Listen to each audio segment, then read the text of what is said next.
Welcome in, everybody, to PNC Studios at Hallis Hall for breakdown, position style, running backs, and quarterbacks. With my partner, Tom Thayer, I'm Jeff Joniak. We're going to start with the running back position instead of the quarterback position. I'm throwing a twist here because the running game is going to be valuable. And last year in the final 6 games of the year, the Bears, one of the best teams in the league, running the ball, 144 yards per game. And it sounds like Matt Nagy is all about it right now. We're going to start with that because I know that's in your wheelhouse. Yep. It's everything football. It's a game in the trenches, but that running game helps every aspect of your football team. Well, I love the fact that Matt Nagy, from the podium, as he addressed the media, he put a number in place.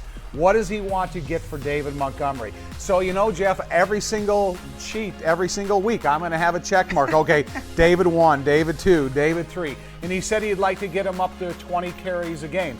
So that means you're going to give the other running backs hopefully 8 or 10 themselves. So I expect a lot out of the running game. You got a kind of a glimpse of what this offensive line is capable of and how complementary it can be to the running back position.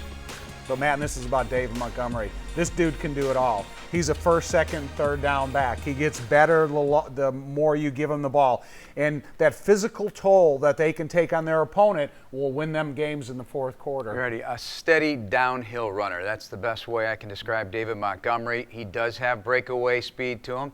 He still continues to work on his footwork and his speed. He did that again this offseason as he did the year before.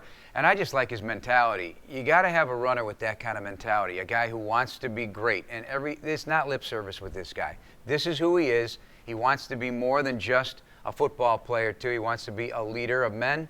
And he's got all these attributes. He did it at Iowa State, and he's bringing it here to the National Football League, and this is 3rd year. And now his veteran running mate is here from the Kansas City Chiefs organization, the former Miami Dolphin, Damian Williams.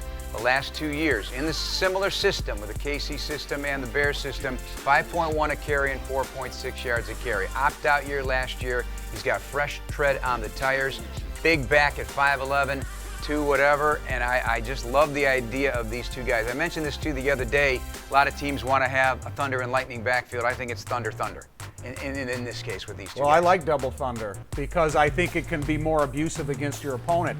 And really, that's what you're looking at. You're going to investigate your opponent. You're going to look at their vulnerabilities. If it's on the defensive line of scrimmage or at the linebacker, you have a couple backs that can take toll on these guys. So again, give me double thunder all year long, and I'll be happy with it because that means time of possession. That means first downs. That means relief to your quarterback in terms of throwing the ball with too often. So give me double thunder, and I hope we say it all year long.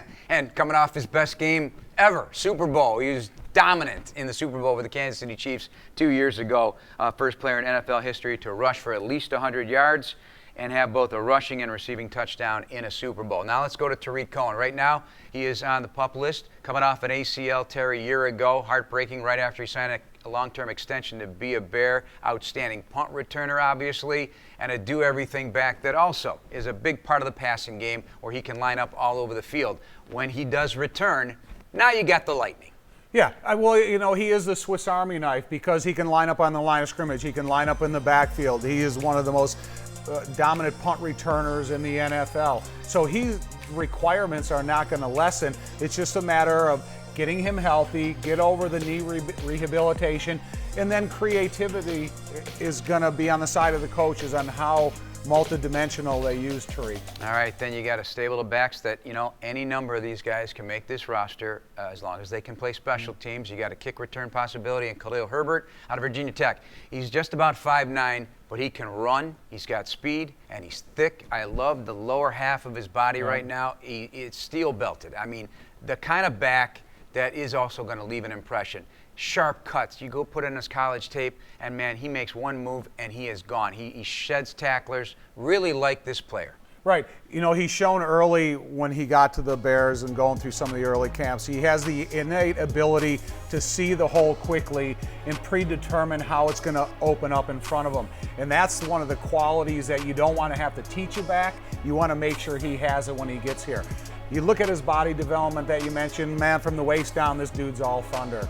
And so you want to be able to see him use his vision, use his sight lines and be able to convert that into power. He knows how to catch the ball, but he's got great running instinct. Now let's switch it up and go to the quarterback position. We got Andy Dalton. The Red Rifle comes in with a lot of experience, camp number 11 for Andy Dalton. Just love his enthusiasm, his dependability also, his leadership, and his competitive angle to his game. That's something you can't fall asleep on. His competitiveness is clear. You look him in the eye, with a smile on his face, he says, yes, I am the starter, and I am going to try and help the Bears win as many games as possible, and also help along Justin Fields in his development as well. The perfect complement to what they have here. Right. You know, you really have to respect what Andy Dalton has been throughout his career. He's never been disgruntled in any way, shape, or form, and he comes in here with great competitiveness. And what I like about Andy Dalton is, every time we look at the quarterback position, all we do is think about how well you throw the ball. Andy Dalton is a multi-dimensional athlete where he can make use of a West Coast offense to an RPO offense to scramble away from pressure that you're going to get in the pocket. It's just inevitable. However, when you talk to him about reading coverages, he's got such a great experience and a Rolodex of information that these are things that he's not going to have to be taught. That sometimes he's going to be able to help teach the coaches that he has around him or help develop the quarterback position here with the Bears. So everything that Andy Dalton has said and shown out on the practice field, I have so much respect for, because it's not like he's avoiding the situation. He's making the most of his opportunity. Yeah, smart player, a day one starter in the National Football League. If you remember, when he was a second-round pick out of Texas Christian by the Cincinnati Bengals, they had a good defense at that time, like the Bears do right now. They were looking for a steady, smart, reliable quarterback, and that's what he became, a guy that led the Bengals to 5 playoff trips before a year in Dallas last year, filling in for the injured Dak Prescott. But I look at him as a point guard quarterback, spreading the ball around, again, working that field both horizontally and vertically. And it's like Cole Kmet said the other day, working with Andy Dalton early in this offseason, the ball kept hitting him in the face because he turns it's there. Right. He's going to want you to be where you need to be when you need to be there, and that ball's going to come your way. Well, offensive football is an exact science. It's not try to be in a general vicinity and I'll locate you and throw you the ball. No, if you're supposed to be in that area, the ball's coming out of my hand before you complete your route. You better be ready to catch it. And then when you look at A-Rob, Darnell, the tight end position, and what David Montgomery can do out of the backfield, there's a lot of pieces in place that can really help the quarterback position. Now if the quarterback's going to help those guys as much as they're going to help the quarterback. Let's talk Justin Fields. When you drop a quarterback in the lab for this era of football here in 2021, you're talking about size, you're talking about 4.4 speed, you're talking about intelligence, you're talking about understanding coverages, you're talking about using every blade of grass on the football field. We saw all of that at Ohio State. And not just RPOs and design runs, but pulling the trigger from the pocket, hanging in there in the pocket, waiting for things to develop, having that poise in the pocket. Yes, this is a piece of granite that you're going to work into a beautiful diamond one day. And that's exactly the case with Justin Fields. Can't be more excited about the young man. Right. Well, Matt keeps glowing about 4.4 speed, because a lot of times when you're working with a quarterback that his type of arm ability, his intelligence, he's already been in some of the biggest atmospheres in football life that you can be in terms of the crowds of the Big Ten and the stadiums that he's played in. So none of that's going to be a shock to him. And it's going to be about making sure that you verbally understand this offense to know what you're saying to those other 10 guys in the huddle. And I think that's an evaluation process that they started months ago. And I think every one of these coaches are going to have a hand in Justin's development. He's got so many tools that you mentioned, and it's just going to be about Justin understand this offense terminology to the best of his ability, and it's going to make him put all those qualities, all of his traits on display. Yeah, his elite athleticism does transfer to Sundays, and there's no question about it. I think the players are going to like playing for him as well. Quiet leader. And there's just so much we don't know about him yet that we're going to learn here in training camp as well. It's all going to come real quickly here for Justin Fields.